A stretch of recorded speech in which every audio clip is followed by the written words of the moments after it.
Right. So, I had a girl DM me off of one of my budgeting videos, and she wanted me to go through her budget and see if what she was doing is correct, or if I could have a look and see if there's any changes she can make. So I thought I would actually read out the DM, and we can kind of go through it together, and I can kind of tell you what she kind of did and what my opinions are on everything. I think she done very well. But yeah, let's get into it. So Alice messaged me. She said she's 27. She's living at home in Ireland. She's working minimum wage in a supermarket, and she just feels stuck. So she goes out drinking most weekends. She has a card debt. She has gym membership. She has no savings. And she wants to move to another county for a fresh start because she's just sick of where she lives right now, and she's sick of life. She scrolls at night thinking, I want more. She doesn't hate her life, but she knows she's capable for more. So, she broke it down. She broke her wages. So she's on roughly $12.70 per hour. She works 39 hours a week. So she earns $2,100, and she's taking home, then after everything, all taxes and everything, she's bringing home about $1,850 a month. And her current spending habits are $320 for car loan. Car insurance a month is $140. She's spending $180 a month on petrol. She's spending $45 on gym membership. A phone bill is $50 a month, and she's paying her parents' rent $300 a month. So she's spending there is $1,035 a month, which the parents' rent is actually really good, I think. So this is her spendings. Remember, this is her spendings before she did any budgeting.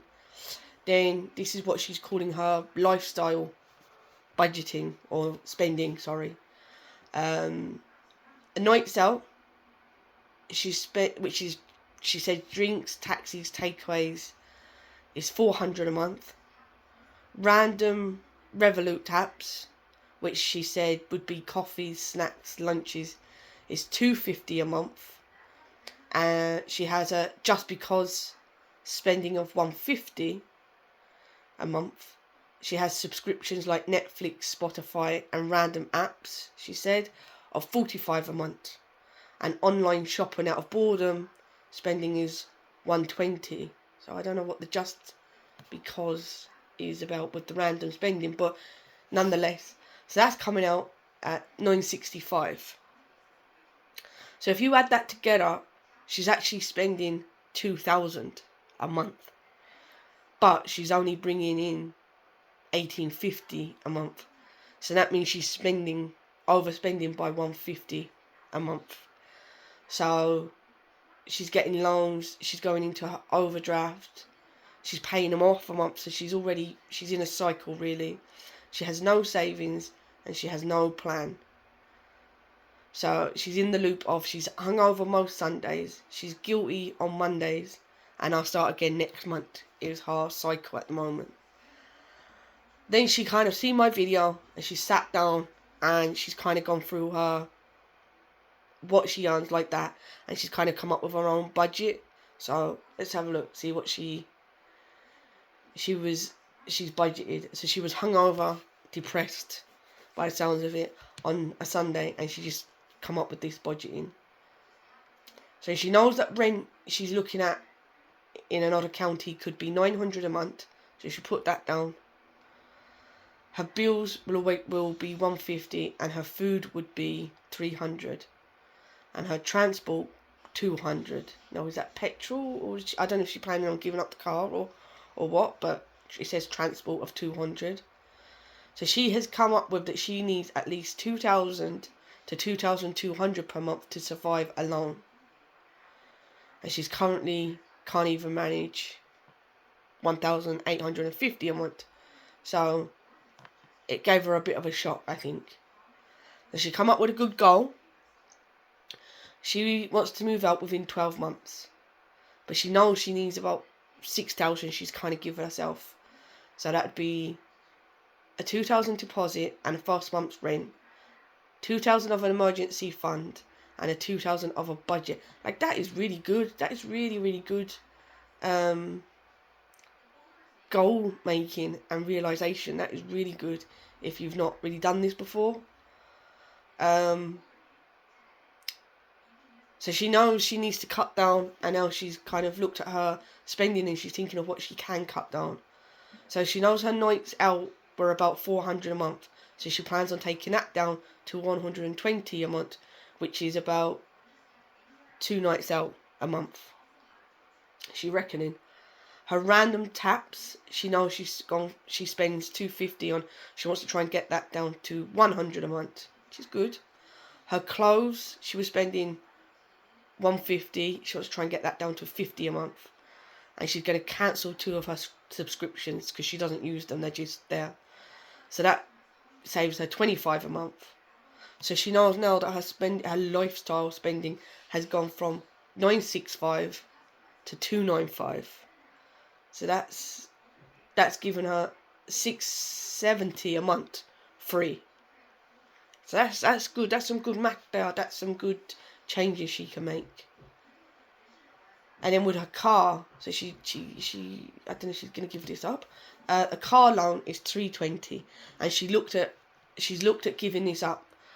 She looked at, can she sell it, pay back the loan, can she downgrade? Now, my thing here would be, not always is that the best option. Sometimes you have to look, because if you are renting a car or you've loaned out on a car, sometimes that can be the better thing. Because if you buy an old car, that can sometimes have problems, so it's always in the garage. So therefore you're spending more than the 320 a month long term, because you could get bigger bills, like if the bushings go and if oil needs changing or filters, and it's always in the garage, that price can add up quite quickly. So sometimes if it's a nice reliable car, I wouldn't say it's bad to pay 320 a month for a car.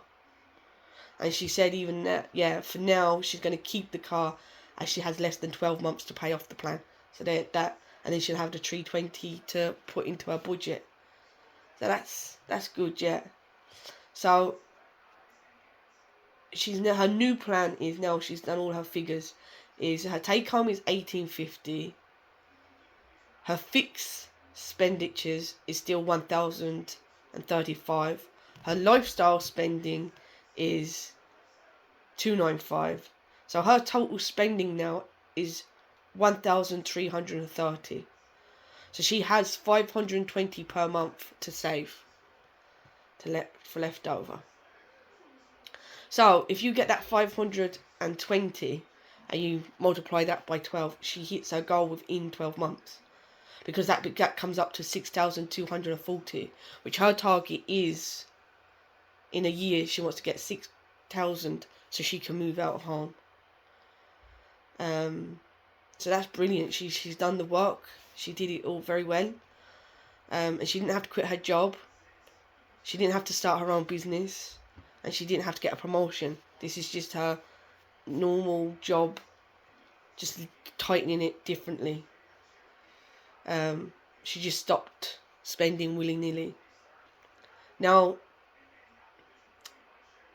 I did give her a few tips on what she could do to help with her spending. So she said she has a gym membership. So I said on the Saturdays that she doesn't work, or if she can, maybe hit the gym for a session rather than going out. It gives her something to do, gives her to go out, and it gives her socialising at the gym. And it also, it's good for her mental health as well. And then I also said about doing meal prep on Sunday for the days that she is working, that she hasn't got to think about it. It cuts out the takeaways, that She can cook them, freeze them, or she can bag them up, put them in the freezer. I had a little guide on that anyway, so I gave her that, sent her on that. And if she's at home with her parents, surely her mother would love for her to look after the dinner. Then the mother hasn't got to think about it either, so it gives her brownie points for home. I was kind of thinking it might not work, but that kind of saves her spending. And then I also gave her another tip or advice with, if she sees something she wants, wait 48 hours. Because if you see something and you really want it, you buy it there and then. But if you come away and you're still thinking about it 2-3 days later, then you obviously want it and go and buy it if it means that much to you, if you really want it. Or if you decide that you don't want it, take that money out of your account and put it into an envelope and stuff that envelope inside the drawer.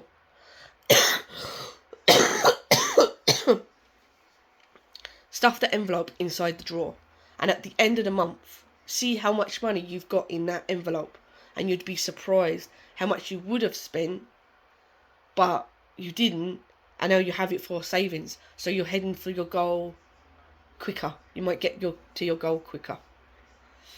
And I also said, see if you can do a no spend either days or weekly, and you'd be surprised at. Now, obviously, listen, look, you've got every day, you've got petrol, you've got shopping, like food shopping, stuff like that. But the spending on stuff that you don't actually need. See if you can go a few days or a week without spending on anything. Can you do it? It's shocking and surprising. And again, if you're a person that gets coffee and lunch, put that money into the envelope as well. If you're trying to keep it, and it'll all add up. But the money's spent, so you're kind of playing a game with your brain in that you're spending the money, but you're actually not spending the money. It's just an idea.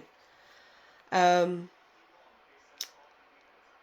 she realised through doing it how shocking the spending she was. She realised that she wasn't just broke, you know. She was just bored, she was just numb, she just didn't know what to do. She was in a cycle of unknown, and no one teaches you this stuff.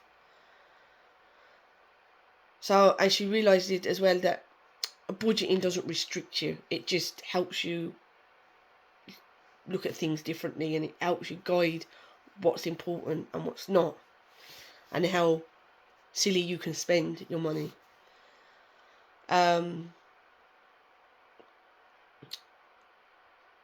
She's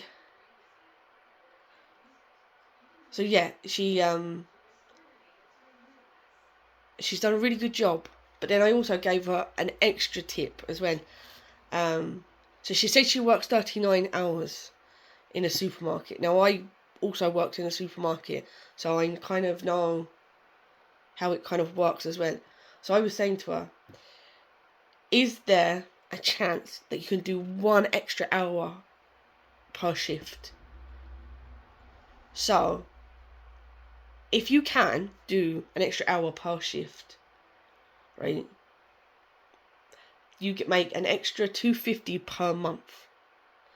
And instead of spending that $250 per month, put that also towards your savings. So she was kind of thinking about it, and I said, because look, your savings is 5 something a month, but you put the 250, it comes up to 7, nearly 800 a month, right? If you were able to do that, so you can move out in 8 months instead of 12 months, and it's just 1 extra hour a day on the shift that you're in. Or no, you don't really want to go in on a day off now, but if you could just stretch it out, and really an hour can go by so fast when you've already been there all day. But it's up to you. That's a personal thing, and if you want that tip, you can take it as well for your job. And the thing is, your life won't change until your spending changes. And the same, you're not behind, you just need one good year to really look at your finances, and by the time that year is up, you won't even realize you're in that year. It just takes a few weeks to get into the rhythm and make habits. So I think she's done really good on her own. I've given her a few tips, but her budgeting herself, she did great. And if you want me to look at your budgeting, see if I could help you, you can absolutely drop me a DM, and I can go through it as well. Or whether you're a business or a personal, whatever, I can have a look at it. I can help you. Sometimes it's better to have an extra pair of eyes, but you've got to give me as much information as possible to help with the best. Or even if you're budgeting yourself and you want an extra pair of eyes over it, do drop me a DM. Oh, and another thing she was doing was spending €6 to €8 a day on coffees. Now, I think that's roughly two like lattes, cappuccinos a day. Now, I do not believe you shouldn't be spending stuff like that if that's good for your mental health, because she doesn't get her hair done, she doesn't get her nails, she doesn't buy makeup, she doesn't do a lot of spending in that way. So if a coffee is a bit of your mental health, then I say absolutely stick to that, keep that. But maybe instead of 2 or 3 a day, just do 1 a day. But yet can definitely be in your budget. And she said also she has 6 takeaways a month. And I would say if you could bring that down to 3 to 4 a month, so like every Saturday or something, have your takeaway. That also saves you money. And it's little changes like that. You're not giving it up, you're just changing it, you're just shifting it a little bit. So yeah, that's a budget. I hope on minimum wage. I hope you like it. And like I said, if you want me to help you, drop me a DM as well.